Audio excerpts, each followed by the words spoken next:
एक बार जरा कल्पना कीजिए, पंजाब के किसी कॉलेज कैंपस के पीछे का हिस्सा है, या फिर मान लीजिए किसी सुनसान खेत में रात के अंधेरे में आसमान से एक छोटा सा ड्रोन बिना कोई आवाज के नीचे आता है और कुछ ही सेकंड में एक पैकेट जमीन पर गिरता है और वो ड्रोन वापस उसी अंधेरे में गायब हो जाता है। मतलब कोई स्मगलर बॉर्डर क्रॉस नहीं कर रहा है, कोई बहुत लंबी चौड़ी पुलिस चेकिंग नहीं टूट रही है, सिर्फ एक जीपीएस कोऑर्डिनेट है और कुछ 100 ग्राम सिंथेटिक ड्रग्स की एकदम सटीक डिलीवरी हो रही है। बिल्कुल। और जब तक पुलिस या सुरक्षा बलों को उस ड्रोन की भनक भी लगती है ना, तब तक वो पैकेट किसी लोकल डीलर के जरिए कटकर सीधे युवाओं के हाथों में पहुंच चुका होता है। हाँ, मतलब ये कोई कल्पना नहीं है। नहीं, ये आज के समय में हमारे जो सीमावर्ती राज्य हैं उनकी एक बहुत ही खौफनाक जमीनी हकीकत बन चुकी है। एकदम सही कहा आपने। और आज की हमारी इस विशेष चर्चा में या इस डीप डाइव में हम इसी जमीनी हकीकत को डिकोड करने वाले हैं। हमने इसके लिए सुरेश सेठ जी का एक बहुत ही गंभीर और विस्तृत लेख लिया है और साथ ही हमारी अपनी रिसर्च है और नेशनल क्राइम रिकॉर्ड ब्यूरो यानी एनसीआरबी 2025 के बिल्कुल लेटेस्ट आंकड़े हैं। जो कि बहुत ही चौंकाने वाले हैं। ऑब्वियसली। और हमारा जो मुख्य उद्देश्य है ना आज की चर्चा का, वो ये समझना है कि आखिर नशे का ये पूरा जाल अब पारंपरिक तरीकों से इतना आगे कैसे निकल चुका है। मतलब अब सिर्फ पुलिस की कार्रवाई काफी क्यों नहीं लग रही है।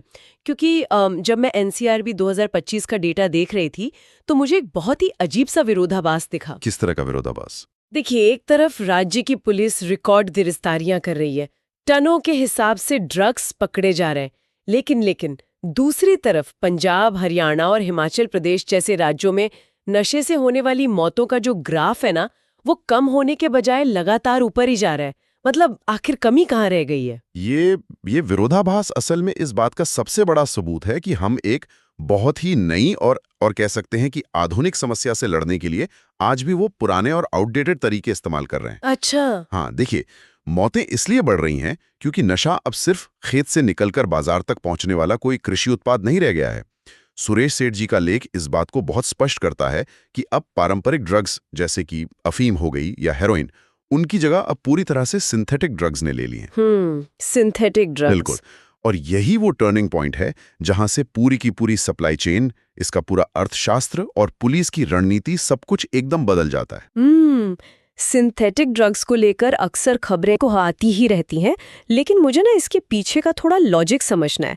मतलब हेरोइन या अफीम के बजाय इन सिंथेटिक ड्रग्स ने तस्करों का काम इतना ज़्यादा आसान कैसे कर दिया? क्या ये सिर्फ इसलिए है क्योंकि इसे लैब में बनाया जाता है? ये इसका एक हिस्सा जरूर है, लेकिन अगर हम इसके पूरे तंत्र को गहराई से समझें तो सिंथेटिक ड्रग्स इन तस्करों के लिए लिटरली एक गेम चेंजर साबित हुए हैं। गेम चेंजर कैसे? देखिए, पारंपरिक ड्रग्स के लिए आपको क्या चाहिए? बड़ी बड़ी जमीनों की जरूरत होती है, किसानों की जरूरत होती है और फसल पकने के लिए एक पूरे मौसम का इंतजार करना पड़ता है ना? हाँ, एक पूरा प्रोसेस है उसका। बिल्कुल। फिर उस फसल को सुरक्षित सीमाओं के पार ले जाने के लिए एक बहुत भारी भरकम नेटवर्क चाहिए होता है और इस पूरी प्रक्रिया में पुलिस या जो हमारी इंटेलिजेंस है, उनके पास उस नेटवर्क को ट्रैक करने के कई सारे मौके होते हैं। क्योंकि इतने लोग शामिल हैं तो कोई तो सुराग मिलेगा ही। एग्जैक्टली। लेकिन सिंथेटिक ड्रग्स के साथ ऐसा कुछ है ही नहीं। आपको कोई खेत नहीं चाहिए, किसी भी शहर के बीचों बीच मान लीजिए एक छोटे से बेसमेंट या किसी बंद कमरे में कुछ बहुत ही आसानी से मिलने वाले केमिकल्स के जरिए इन्हें बहुत भारी मात्रा में बनाया जा सकता है। बाप रे! मतलब कोई फसल चक्र नहीं है, किसी जमीन की जरूरत नहीं है और चूंकि ये सिर्फ केमिकल्स होते हैं तो मुझे लगता है शायद इन्हें पहचानना भी काफी मुश्किल होता होगा। बिल्कुल सही पॉइंट पकड़ा है आपने। कई बार इन ड्रग्स को ना एकदम सामान्य दवाइयों के रूप में या बहुत ही छोटी छोटी पैकिंग में ट्रांसपोर्ट कर दिया जाता है। यहाँ तक कि पुलिस की जो स्निफर डॉग्स होते हैं वो भी हर तरह के नए केमिकल फॉर्मूले को डिटेक्ट नहीं कर पाते। अच्छा, वो भी फेल हो जाते हैं? हाँ, क्योंकि फॉर्मूले बदलते रहते हैं और यहीं पर तकनीक का जो इस्तेमाल है वो इस समस्या को और विकराल बना देता है। जैसा आपने शुरुआत में ड्रोन्स का जिक्र किया था, ड्रोन्स के इस्तेमाल ने तस्करों को भौगोलिक सीमाओं से या कहिए फिजिकल बॉर्डर से पूरी तरह मुक्त कर दिया है। ड्रोन्स के मैकेनिज्म पर मैं थोड़ा और बात करना चाहूंगी, क्योंकि ये हवा में डिलीवरी वाली बात सुनने में तो किसी साई-फाई फिल्म का सीन लगता है, लेकिन ये प्रैक्टिकली काम कैसे कर रहे हैं? मतलब हमारी सीमा पर तो इतनी कड़ी सुरक्षा होती है, बड़े बड़े रडार सिस्टम लगे होते हैं, फिर ये छोटे ड्रोन्स कैसे बच निकलते हैं? ये तकनीक की एक बहुत ही डार्क साइड है। जो तस्कर ये ड्रोन्स इस्तेमाल कर रहे हैं ना, वे इन्हें बहुत ज्यादा ऊंचाई पर नहीं उड़ाते। ओहो। हाँ, वे रडार की पकड़ में आने वाली ऊंचाई से काफी नीचे, मतलब पेड़ों और इमारतों के ठीक ऊपर ऊपर से नेविगेट करते हैं। और दूसरी सबसे अहम बात, ये ड्रोन्स अक्सर कार्बन फाइबर या स्पेशल प्लास्टिक के बने होते हैं, जिससे मेटल डिटेक्ट ना हो। एग्जैक्टली। इनकी मेटल सिग्नेचर इतनी कम होती है कि जो हमारे पारंपरिक रडार हैं, वो कई बार इन्हें कोई पक्षी समझने की भूल कर बैठते हैं। और देखिए, वे एक बार में शायद सिर्फ 1 या 2 किलो पेलोड ही लेकर आते हैं, लेकिन सिंथेटिक ड्रग्स तो बहुत स्ट्रांग होते हैं। बिल्कुल, सिंथेटिक ड्रग्स इतने ताकतवर होते हैं कि उस 1 किलो में भी हजारों युवाओं के लिए डोज तैयार हो जाती है। Oh my God. तो एक तरफ ये ड्रोन जैसी हाईटेक डिलीवरी है, और दूसरी तरफ सिंथेटिक ड्रग्स का इतनी आसानी से बन जाना। सप्लाई साइड तो मुझे अब पूरी तरह से समझ में आ रही है। लेकिन देखिए, कोई भी मार्केट ना सिर्फ सप्लाई से नहीं चलता है, उसके लिए एक सॉलिड डिमांड भी होनी चाहिए। जाहिर सी बात है। सुरेश जी के लेख में एक बहुत ही अहम बात कही गई है कि हमारी जो वर्किंग एज आबादी है, यानी जो कामकाजी उम्र की युवा हैं, वो इसका सबसे बड़ा शिकार हो रहे हैं। और इसके पीछे भारी बेरोजगारी और जो स्किल बेस्ड एजुकेशन है, उसकी कमी को एक मुख्य कारण बताया गया है। लेकिन मैं सोच रही थी, मुझे ये तर्क हमेशा थोड़ा अधूरा सा लगता है। मेरा मतलब है, देखिए, गरीबी और बेरोजगारी तो देश में पहले भी थी ना।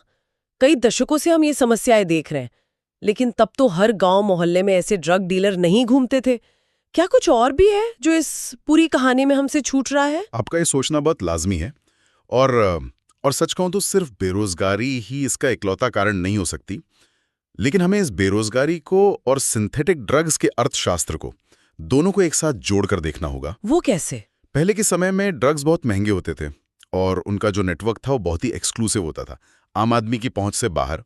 लेकिन सिंथेटिक ड्रग्स बहुत सस्ते होते हैं।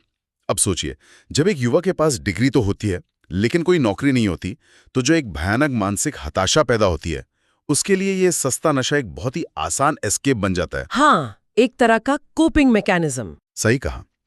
लेकिन बात सिर्फ एक उपभोक्ता या कंज्यूमर बनने तक सीमित नहीं है।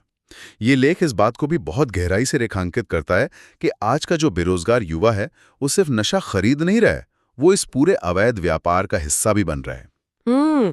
तो आप ये कह रहे हैं कि ये एक तरह का माइक्रो इकोसिस्टम बन गया है, जहां जो कंज्यूमर है वही डिस्ट्रीब्यूटर भी बन गया है। बिल्कुल, और यही इसका सबसे खतरनाक पहलू है। इस सिंथेटिक व्यापार में बैरियर टू एंट्री बहुत कम है। मतलब आपको काम शुरू करने के लिए किसी बड़े माफिया डॉन से मिलने की या किसी गैंग का हिस्सा बनने की जरूरत नहीं है। तो फिर ये ऑपरेट कैसे करते हैं? डार्क वेब या टेलीग्राम, व्हाट्सएप ग्रुप्स के जरिए कोई भी युवा बहुत छोटे स्तर पर माल मंगा सकता है और अपने ही दोस्तों को या अपने कॉलेज कैंपस में बेचकर अपना दिन भर का खर्च निकाल सकता है। बाप रे, ये तो एक वायरस की तरह है जो म्यूटेट हो गया है। एकदम सही। और जब हम जम्मू कश्मीर, राजस्थान और पंजाब जैसे सीमावर्ती क्षेत्रों की बात करते हैं ना, तो ये सीधा सीधा हमारे राष्ट्रीय सुरक्षा यानी नेशनल सिक्योरिटी का मसला बन जाता है। हाँ, ये राष्ट्रीय सुरक्षा का जो एंगल है, ये बहुत क्रिटिकल है, क्योंकि जो बॉर्डर के उस पार बैठे मास्टरमाइंड्स हैं, उनका मकसद सिर्फ पैसा कमाना तो नहीं हो सकता। बिल्कुल नहीं, वो असल में एक तीर से 2 शिकार कर रहे हैं। देखिए, पहला तो ये कि ड्रग से आने वाला जो भारी भरकम पैसा है, वो आतंकवाद, हथियारों की तस्करी और जो स्लीपर सेल्स होते हैं, उनको फाइनेंस करने के काम आता है। इसे हम नार्को टेररिज्म कहते हैं। Narco terrorism. और दूसरा शिकार ये है कि वो उस पूरे इलाके की एक पूरी की पूरी पीढ़ी को शारीरिक और मानसिक रूप से अपाहिज बना रहे हैं। जब आपके सीमावर्ती राज्यों की वर्किंग एज आबादी ही नशे की गिरफ्त में हो जाएगी, तो वहां की अर्थव्यवस्था और वहां की सुरक्षा दोनों अंदर से पूरी तरह खोखली हो जाती हैं। लेकिन एक मिनट रुकिए, मुझे यहाँ एक बात समझ नहीं आ रही। अगर ये नेटवर्क इतना ज्यादा लोकल हो गया है, मतलब गांव-गांव और मोहल्लों तक फैल गया है, तो हमारी लॉ एनफोर्समेंट एजेंसियां क्या कर रही हैं? देखिए, मेरा मतलब है, अगर हम एनसीआरबी का ही डेटा देखें, जिसका जिक्र हमने शुरू में किया था, तो पुलिस तो लगातार धरपकड़ कर ही रही है ना। सैकड़ों गिरफ्तारियां हो रही हैं, हजारों किलो माल पकड़ा जा रहा है। फिर ये सप्लाई चेन टूट क्यों नहीं रही है?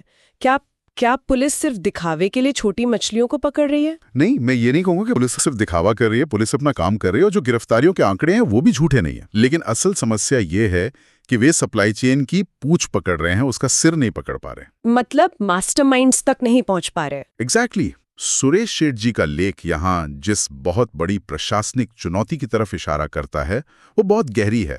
लेख स्पष्ट रूप से ड्रग माफिया और क्षेत्रीय राजनीति के बीच के गठजोड़ यानी एक तरह का पॉलिटिकल नेक्सस की बात करता है।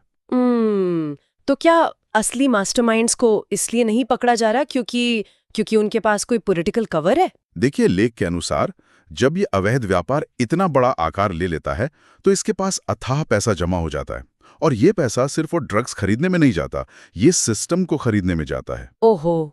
माफिया इतने ताकतवर हो जाते हैं कि वे चुनाव के समय क्षेत्रीय राजनीति को फंड करने लगते हैं और ऑब्वियसली इसके बदले में उन्हें एक तरह का संरक्षण या प्रोटेक्शन मिलता है।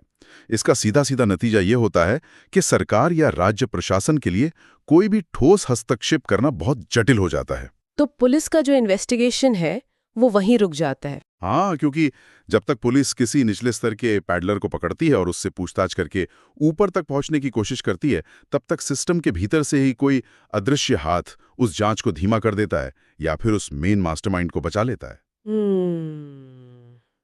अगर बात यहाँ तक पहुंच गई है कि माफिया इतने शक्तिशाली हो जाएं कि वो पूरे सिस्टम को ही इन्फ्लुएंस करने लगें, तो मुझे लगता है एक आम नागरिक के नजरिए से ये बहुत ही ज्यादा हताश करने वाली स्थिति है। बिल्कुल है। मतलब सोचिए ना, अगर तकनीक तस्करों के पास है, पैसा उनके पास है, पॉलिटिकल पहुंच भी उनके पास है और जो सिस्टम हमें बचाने के लिए बना था वो खुद ही कॉम्प्रोमाइज्ड है, तो फिर एक आम आदमी तो हार ही गया ना। क्या इस पूरी स्थिति में कोई भी उम्मीद बचती है? मैं समझ सकता हूँ।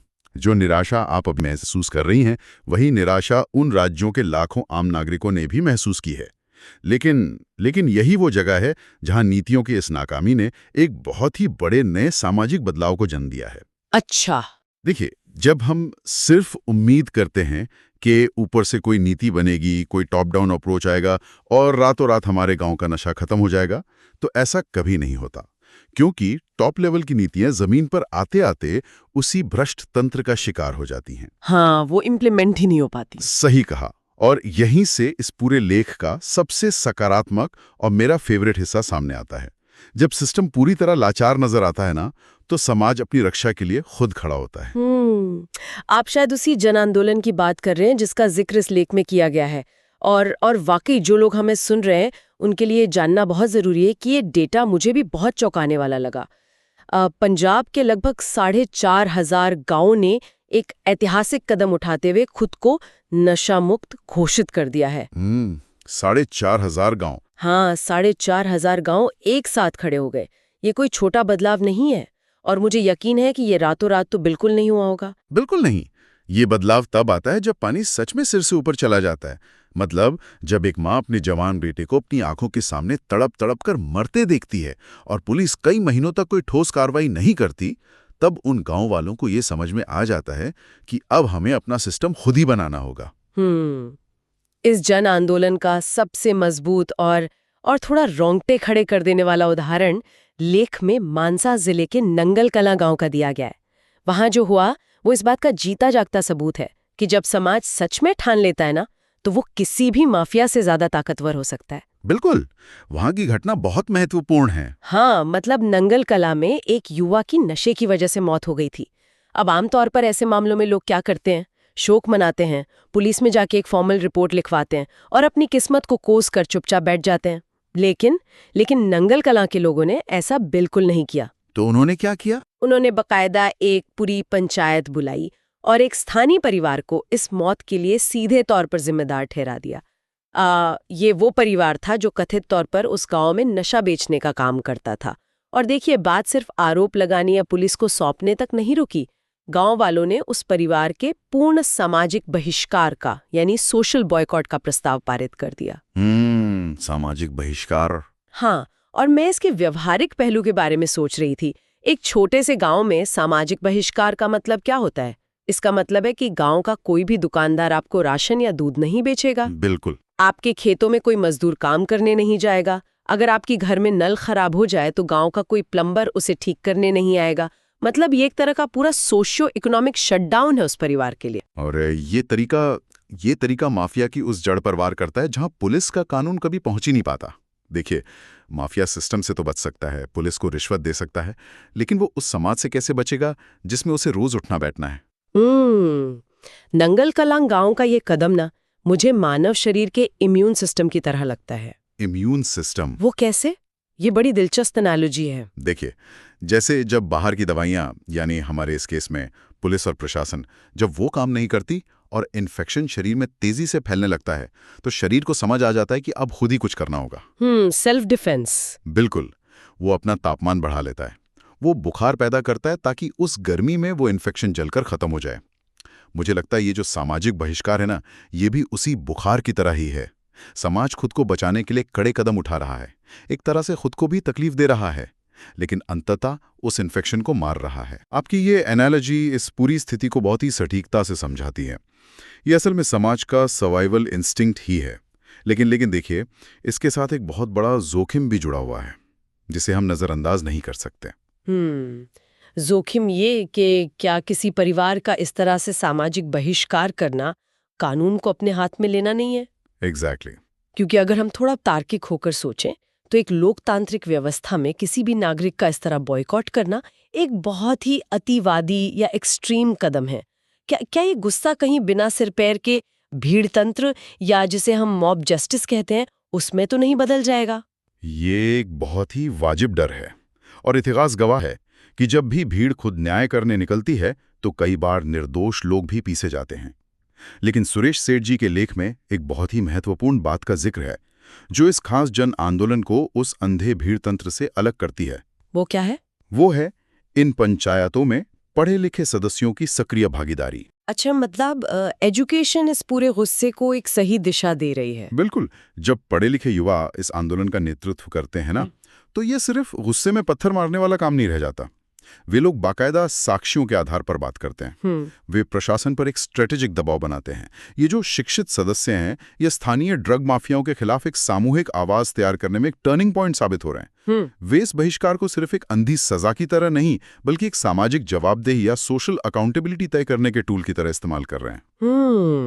ये एक बहुत बड़ा शिफ्ट है। मतलब जब सिस्टम में बैठे लोग अपना काम पूरी ईमानदारी से नहीं कर पाते या उस पॉलिटिकल नेक्सस की वजह से उनके हाथ बंधे होते हैं, तो गांव के पढ़े लिखे लोग अपने स्तर पर उस कमी को पूरा कर रहे हैं। और इसीलिए आप देखिए, ये मॉडल सिर्फ एक गांव तक सीमित नहीं रहा, ये 4,500 गांव तक फैल चुका है। ये कोई ऊपर से थोपी गई सरकारी स्कीम नहीं है। ये लोगों की अपनी जमीन से, उनकी अपनी हताशा से निकला हुआ एक स्थानीय समाधान है, जो सच में उन माफियाओं की कमर तोड़ रहा है। तो अगर हम आज की इस पूरी डीप डाइव को समेटें, तो लेखक सुरेश सेठ जी का जो निष्कर्ष है वो बहुत साफ नजर आता है। बिल्कुल। इस गंभीर समस्या का समाधान केवल सरकारी फाइलों या कागजी कार्रवाइयों में नहीं छिपा है, और ना ही ये उस बुलडोजर कल्चर से सुलझने वाला है जो आजकल हमारे न्यूज़ चैनल्स पर बहुत चर्चा में रहता है। आप सिर्फ कुछ अपराधियों के घर गिराकर इस हाई टेक और इतनी गहरे फैले नेटवर्क को नहीं तोड़ सकते। एकदम सही कहा आपने। बुलडोजर सिर्फ ईंट पत्थर गिरा सकता है, लेकिन नशे का ये नेटवर्क बहुत गहराई में, हमारी समाज की मानसिकता में, बेरोजगारी में और उस भ्रष्ट राजनीति की जड़ों में फैला हुआ है। मूक दर्शक बने रहने की जो आदत है ना, वो छोड़नी ही होगी। बिल्कुल छोड़नी होगी। पुलिस और प्रशासन को सूचना देकर अपनी सतर्कता दिखानी होगी। ये लड़ाई अब सिर्फ अंतर्राष्ट्रीय बॉर्डर्स पर नहीं लड़ी जा रही है, बल्कि हमारे अपने मोहल्ले के नुक्कड़ पर, हमारे गांव की चौपालों पर लड़ी जा रही है। मेरा मानना है कि जब समाज इस तरह से एकजुट होकर खड़ा होता है ना, तो कोई भी माफिया हो, कोई भी हाईटेक ड्रोन डिलीवरी हो या कोई भी भ्रष्ट राजनीतिक गठजोड़ हो, वो समाज को हरा नहीं सकता। ये बहुत ही उम्मीद जगाने वाली बात है।